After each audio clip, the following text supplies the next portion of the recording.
Hi, this is Ravi Verma, and in this video, I'm going to discuss about the topics boiling and latent heat of vaporization, and some more topics like sublimation and evaporation. In the previous video, we have discussed about what is melting, melting point, and what is latent heat of fusion. So let's start with this topic. But before starting, let me tell you that dear students, you should open your NCRT textbook while watching this video, and after every topic discussed by me, you should read the topic in your NCRT textbook and try to make your notes and underline the important facts, concepts, and definitions. Also, you can take the help of this video. You can take the screenshots, or you can pause the video in order to make your notes. Okay, so dear students, let's start with the first topic, that is boiling. Dear students, when we heat a solid, it converts into liquid, that is called melting. But when we heat a liquid, it converts into its gaseous state or vapor state. Okay, now what is boiling? When we start heating a liquid, suppose that this is water, right? This is water, this liquid is water, and we start rising its temperature, we start increasing its temperature by giving heat to it. Then gradually the temperature will reach up to 100 degrees Celsius. So at the point of time when the temperature of the water will reach at 100 degrees Celsius, you will see that water is converting into vapor at a very high rate. This process in which a liquid converts into gaseous state, at its boiling point is called boiling. So what is the definition of boiling? When a liquid is heated at its boiling point, it converts into vapor. This is called boiling. Okay, what actually happens when we are heating the liquid? Then the particles of liquid start moving very fastly because their kinetic energy increases. The particles absorb heat energy and their kinetic energy increases, and they start converting into vapor at a certain temperature. That temperature is called boiling point. Okay, so now let's understand what is latent heat of vaporization. Dear students, once the temperature will reach 100 degrees Celsius in case of water, right? This is the boiling point of water. This is also expressed as 373 Kelvin.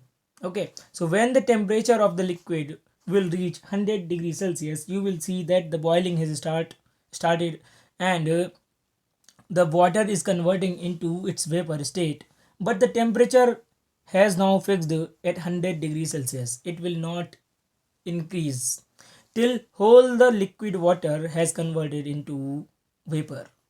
Did you notice the point? What I'm saying, that the temperature, once it reaches boiling point, the temperature does not change till whole the liquid has converted into vapor. What does it show? That we are providing heat but the temperature is not increasing. Why the temperature is not increasing? Because the heat energy that is being given to the liquid is being utilized to break the forces of attraction between the particles and converting liquid into gaseous state, that is vapor. So, where is the heat going? The heat is being utilized to break the force of attraction between the particles and to convert the liquid into vapor. This heat is called latent heat of vaporization.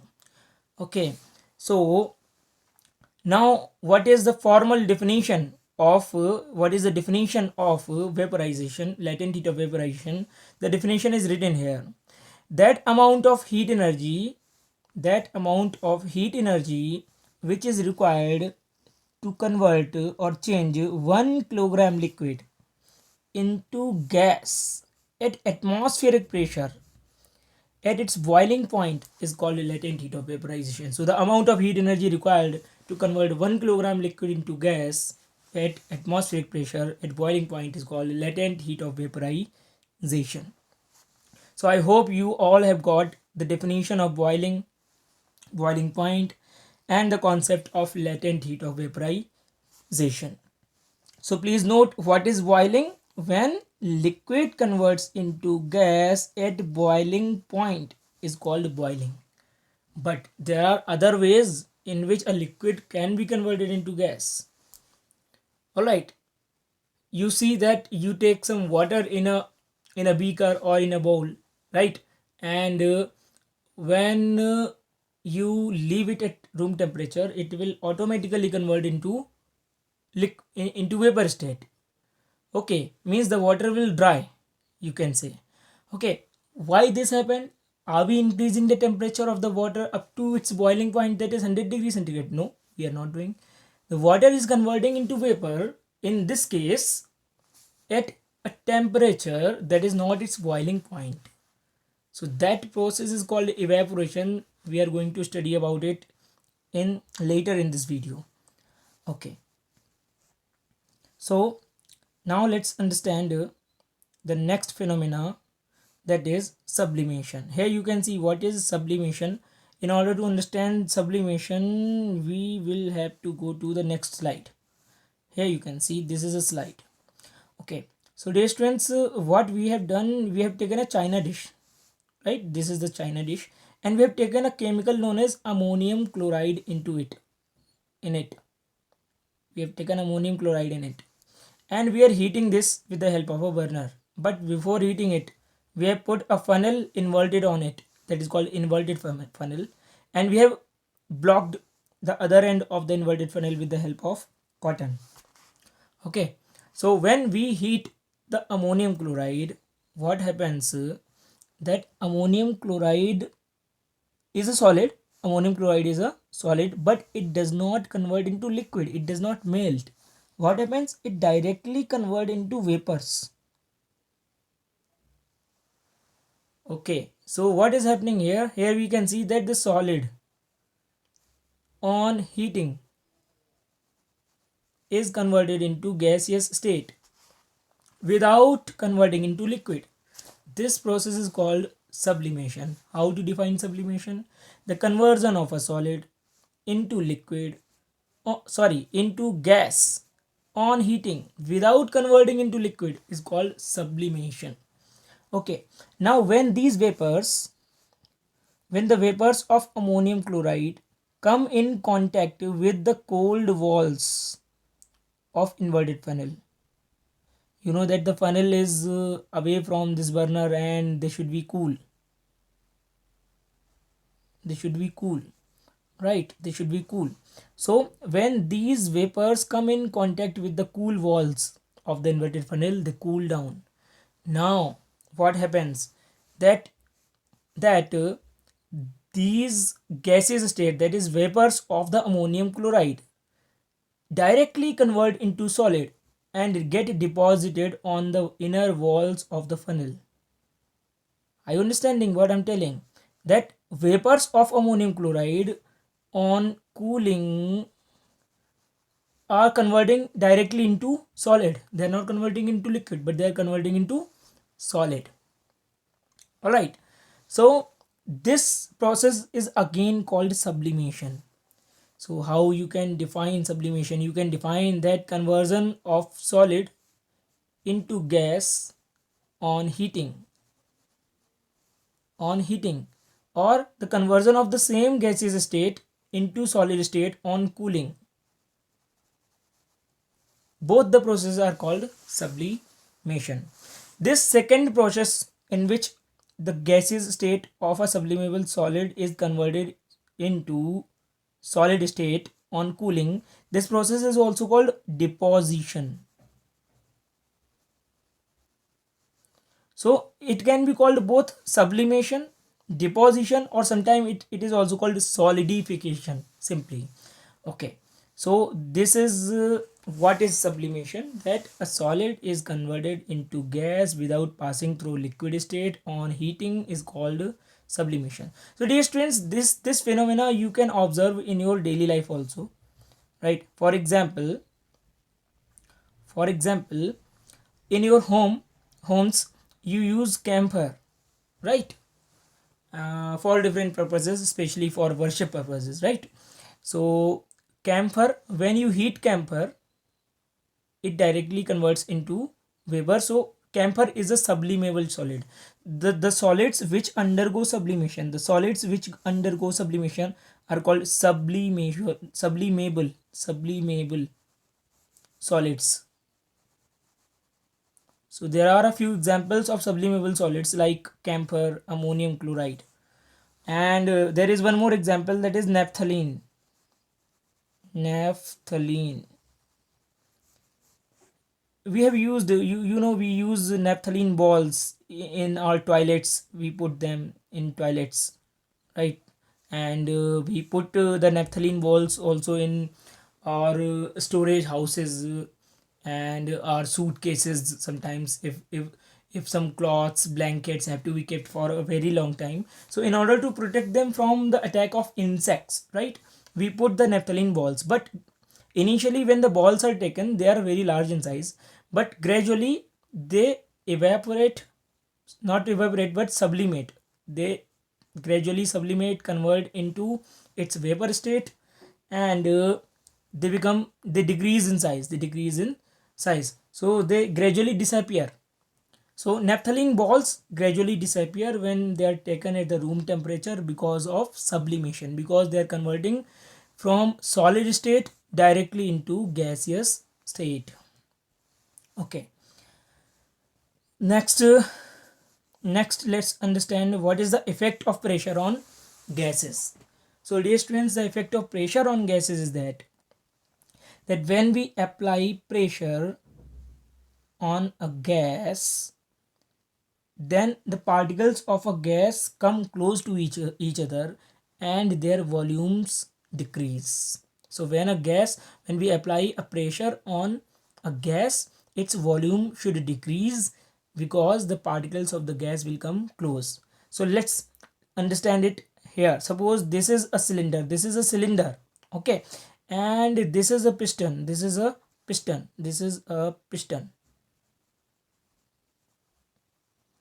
and inside the cylinder there is a gas, and these are the particles of the gas. The red dots are the particles of the gas. Okay, now initially the volume of the gas is large, or we can say more, but when we push the piston inside, means when we apply pressure by the help of a piston on the gas, we will see that the situation will change and the piston will come down and the volume of the gas will decrease. Here you see there is a larger volume of gas, but there is a smaller volume of the gas of the same amount of gas. Okay, so amount of the gas is same, but the volume has decreased. Initially it was larger volume, now it is lesser volume. Why? Because when we applied pressure on the gas, the particles of the gas came very close to each other, here you can see the particles have come to close to each other. And when we keep increasing pressure, finally a state comes when the gas has converted into liquid, because the particles of the gas have come very close to each other. So now we understand what is the effect of pressure on the gas. We can say that when pressure is applied on a gas, the particles come closer and the gas changes into liquid. Alright, so on applying the pressure, we can decrease the volume of a gas and convert it into a liquid. Okay, but now we know that if we apply pressure, we can decrease the volume and convert the gas into a liquid.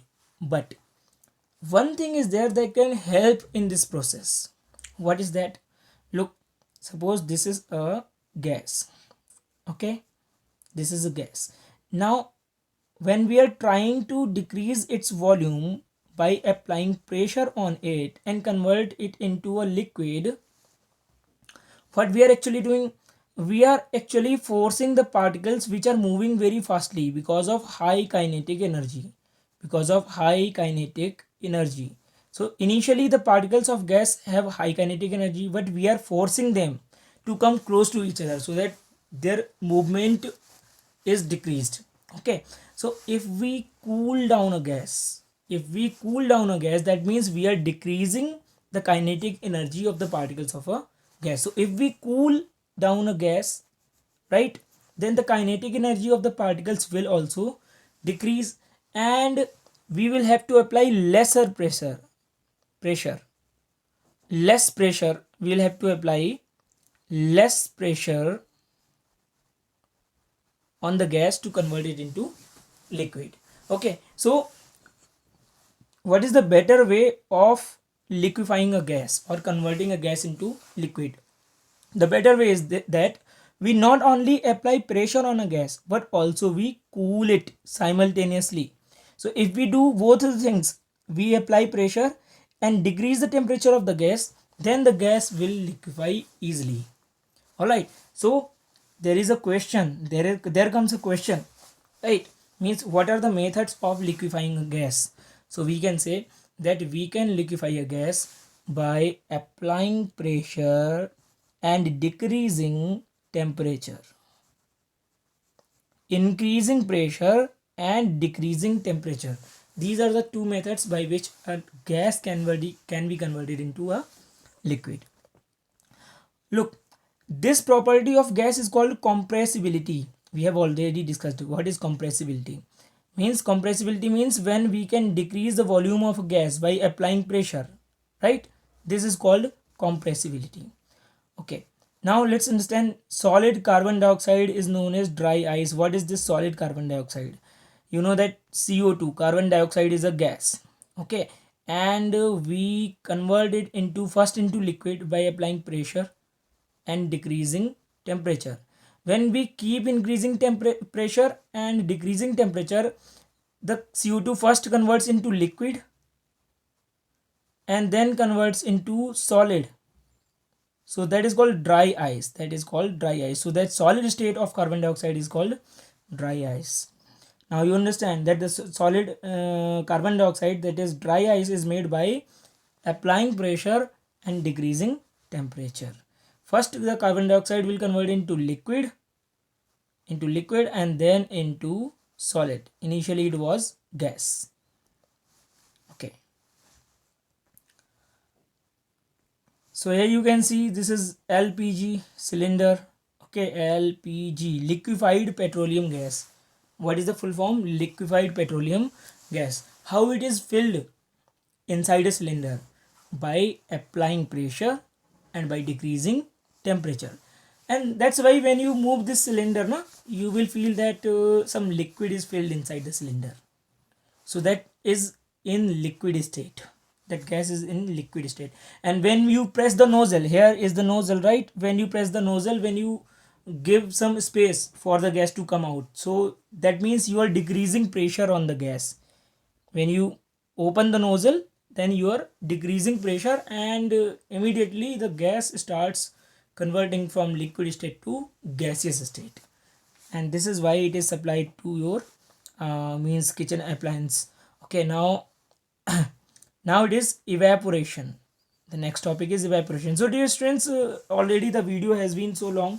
We'll be discussing this topic of evaporation separately in another part of the chapter, in another video. So thanks for watching this video. Keep learning and keep making your notes. Okay, so in this video we have discussed about boiling, and we have discussed about sublimation, and we have discussed about the effect of pressure on gases and how to liquefy a gas. You know that you liquefy a gas by putting pressure and decreasing temperature on it. All right, so thanks a lot. Keep studying. Do not waste your time during this lockdown period.